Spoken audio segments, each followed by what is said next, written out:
எல்லாருக்கும் வணக்கம். என்னோட பேர் தினகரன். நான் வந்து கடலூர் ஸ்ரீஷா டியூஷனில் 6th படிச்சுட்ருக்கேன். டியூஷன் சென்டருடைய டீச்சரோட கைடன்ஸால் நான் நீட் எழுதினேன். நீட்டில் 473 மார்க்ஸ் ஸ்கோர் பண்ணி இப்போ கவர்மெண்ட் மெடிக்கல் காலேஜ் கோயம்புத்தூரில் 2nd இயர் MBBS படிச்சுட்ருக்கேன். பஸ் வசதியே இல்லாத கிராமம் வடக்குப்பாளையம் கிராமத்திலிருந்து நான் கடலூர் டவுனுக்கு வந்து படிக்கிறது எனக்கு ஒரு பெரிய விஷயமா இருந்தது. இப்போ நான் ஐயா கையில் சென்னையில் அவார்டு வாங்க போகிறேன்னா அதுக்கு முழு காரணம் ஸ்ரீஷாவும் டாக்டர் பால்தீரன் ஐயாவும் தான் காரணம். இதுக்கு நான் என்றைக்கும் நன்றி சொல்லிக்கிட்டே இருப்பேன். இதுக்கு முன்னாடி ஒரு 4 வருஷம் முன்னாடி ஐயாவை நான் சந்திச்சிருக்கேன். 10th ஃபஸ்ட் மார்க் எடுத்துன்னு சொல்லி 478 மார்க்ஸ் எடுத்துன்னு சொல்லிட்டு ஐயா கிட்ட அவார்டு வாங்க வந்திருந்தேன். அப்போ ஐயா ஒரு வார்த்தை சொன்னார் என்கிட்ட, என்னோட பேர் வச்சிருக்க, நீ என்னோட பேரை காப்பாற்றணும், நல்லா படிச்சுன்னு சொன்னார்.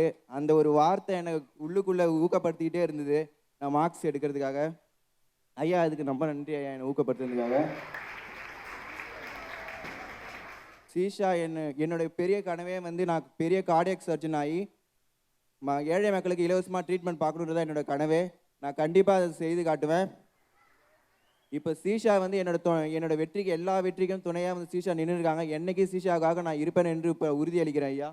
கண்டிப்பாக ஸ்ரீஷாவுக்காக என்னைக்கு நான் இருப்பேன். ரொம்ப தேங்க்ஸ். எனக்கு மிகப்பெரிய பெருமை. உண்மையில் எவ்வளோ கஷ்டப்பட்டு மிகுந்த ஃபோக்கஸோடு நீ படித்தபடியினால் என்று மெடிக்கல் சீட் கிடைத்து கவர்மெண்ட் காலேஜில் இப்போ படிச்சிட்டு இருக்க. நாளொன்று வரும், ஆண்டவருக்கு சித்தமானால் காருண்யா மூலமாக நாங்களே ஒரு மருத்துவமனையை நிறுவும் பொழுது நீ வந்து அங்கு பணிபுரிய வேண்டும். I know you will have the expertise. May you increase a great measure. எல்லாரும் இதே போல தினகரன் போல நீங்களும் உயர்ந்த ஸ்தானத்திற்கு ஏறி வருவீர்கள். ஒரு நாளில் நீங்களும் வந்து மேடையிலே நின்று ஸ்ரீஷா கொடுத்த உதவி, இறைவனுடைய ஆசி, இதன் மூலமாக நான் உயர்ந்த ஸ்தானத்திற்கு, தேசத்திலே உயர்ந்த ஸ்தானத்திற்கு வந்திருக்கிறேன் என்று சொல்லுவீர்கள். இதற்கு உதவி செய்த ஒவ்வொருவரையும் ஆண்டவன் ஆசீர்வதிப்பாராக. இன்னும் உன் குடும்பம் பெருகி இருக்கட்டும், நீ பாக்கியத்தை பெறணும்.